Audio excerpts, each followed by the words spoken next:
Hi everyone, this is Daria Piano. Welcome back to my channel.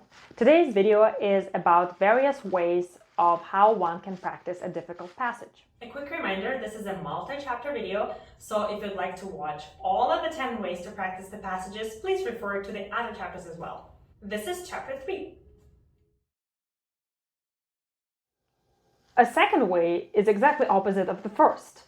You want to increase the difficulty of the passage. There are various ways to do that as well.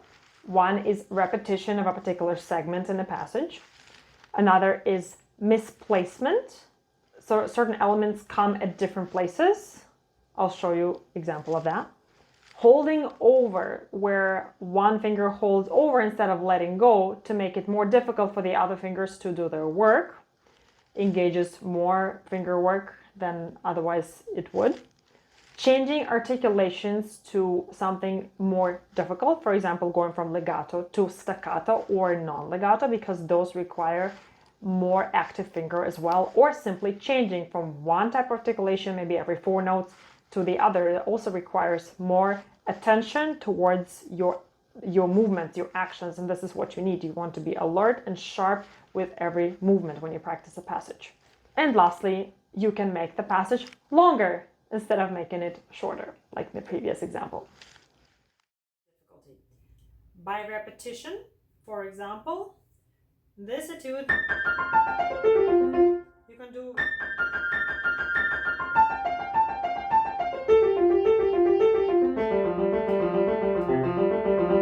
and so on, to make sure you're repeating that spot that's more arduous to do. Another way is again presented in the quarto exercises for the etude number 4. This spot can be practiced the following way. I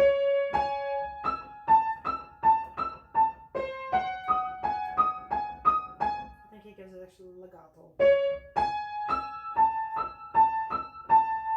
And then same. So actually that's a combination of holding over in a way, because this note is held over, but again, why this repeated? Because this is the difficult spot. And the same can be done in the following passage, this passage here. What you can do is this.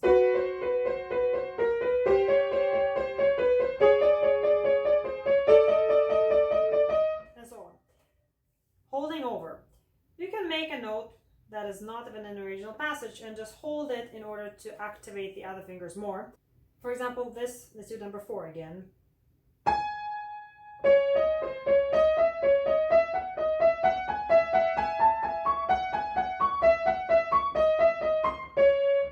I created a G that wasn't originally there in order to make sure that my fingers are not getting much help from my hand, and my hand is locked in this position.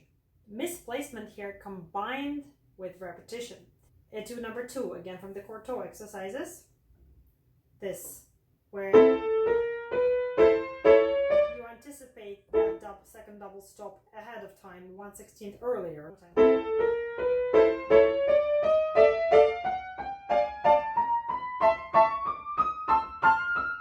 And so on. You create that misplacement to activate your fingers earlier, to prepare them, and you repeat them again to make sure they are strong enough to do it. So you train for accuracy and strength here. Articulation change can be done in many different ways, and you can even combine it with regrouping. Etude number 4 is a very good example here.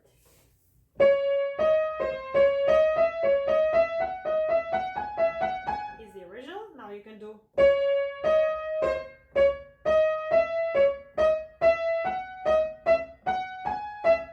and opposite.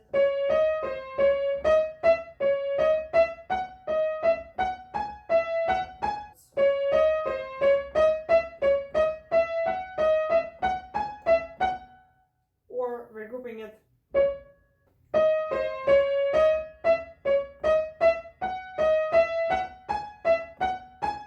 And so on. And the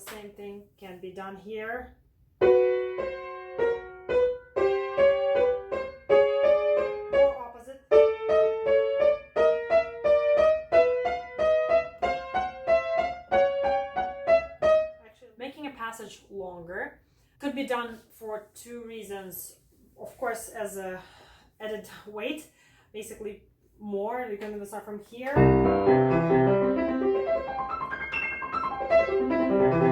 Make sure you practice in the motion and you don't get too much fatigue. But also, for me, it's also a psychological thing. Sometimes I tend to get more relaxed and sloppy towards the end of a passage. And where I want to avoid it, I pretend like this isn't the end and I make it longer. For example, here, I just started learning this etude, so sorry, it's very sloppy, but this passage.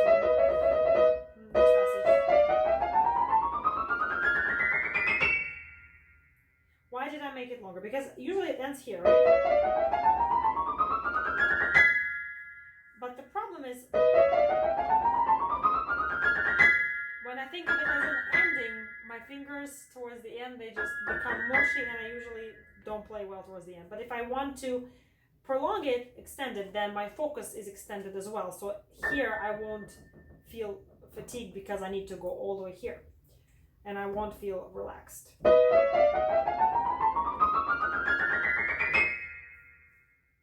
And another passage I could mention here is this.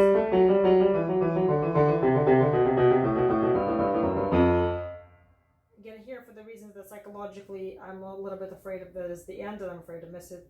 And also, just by making it longer, you can strengthen your fingers more by going to heavier keys and just by repeating that movement more and more. And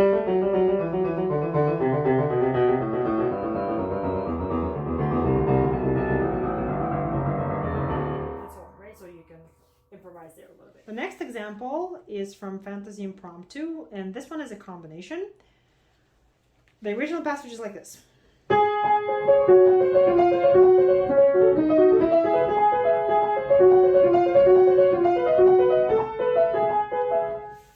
And how you can practice this passage that I found is effective is first you're going to combine this arpeggiated chord into 3-note, this, plus repeat this.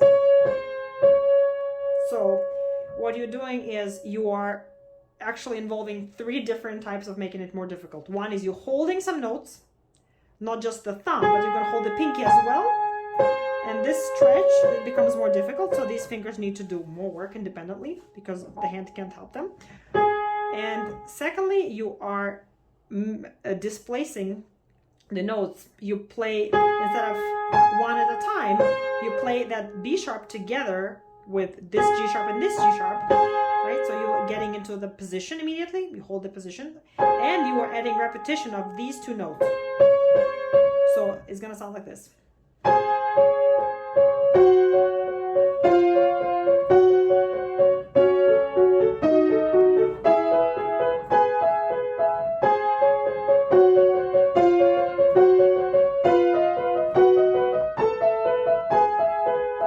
And here you have to stretch more because it's actually very uncomfortable.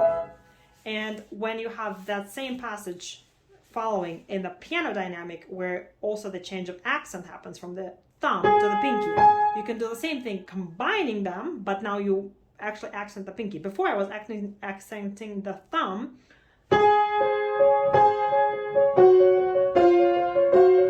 On purpose. Now I'm going to accent the pinky on purpose.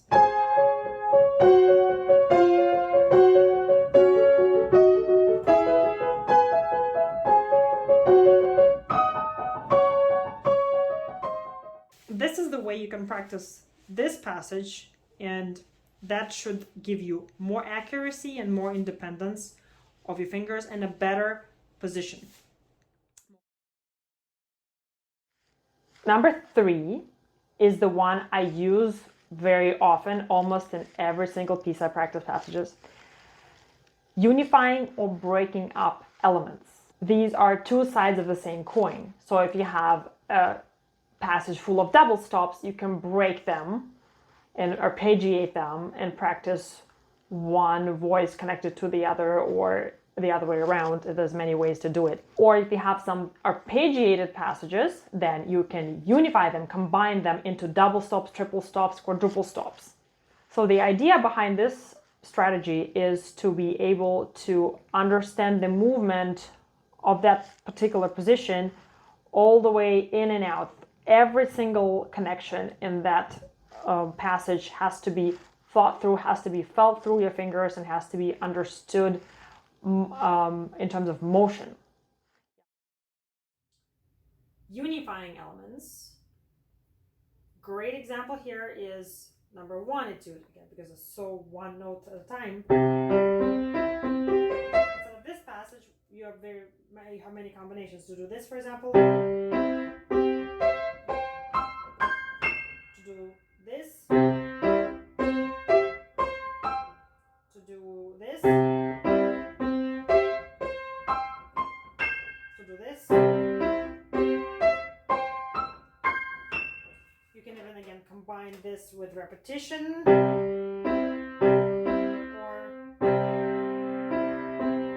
something like this, or things like that. So you can be creative in your way of breaking and unifying things. Another way to combine elements would be in this etude number 10 instead of this.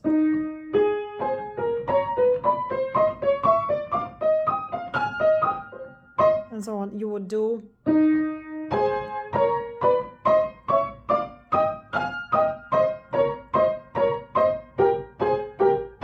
and so on. This way you are stretching for the full position right away and getting more comfortable and more used to this stretch here. Here's another example from Cortot where he is breaking the double stop, and that's the same spot again that we had. And there are multiple ways that he suggests. For example, connecting the middle voice.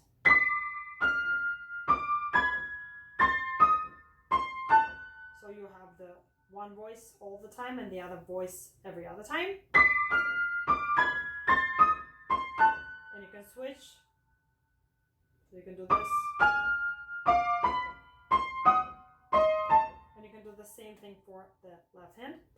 And another way of doing it is breaking it into arpeggio. So it's the opposite of what we did. Here we combined, and there we have, and we're gonna do.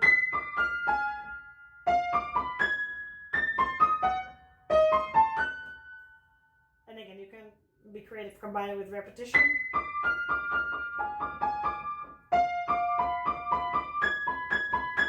Things like that. Whatever is the weakest link, you can practice that one more. And there was the very fun example that, again, from Cortot edition, etude number 2, this original now is being modified to such an extent where he uses breaking down this element into single note instead of double stop. He uses repetition, misplacement by putting it into a different beat, and different articulation. I'll do it slowly.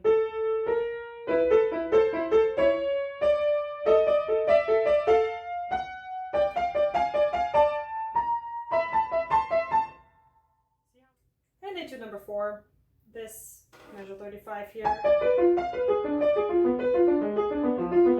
And so on. You can combine into, let's say, or opposite. You can combine to do this. And so on. And even chords. Or as always, thank you for watching and supporting my channel. I hope it was helpful. Please stay tuned for more videos and leave your feedback below if you would like to share it with me.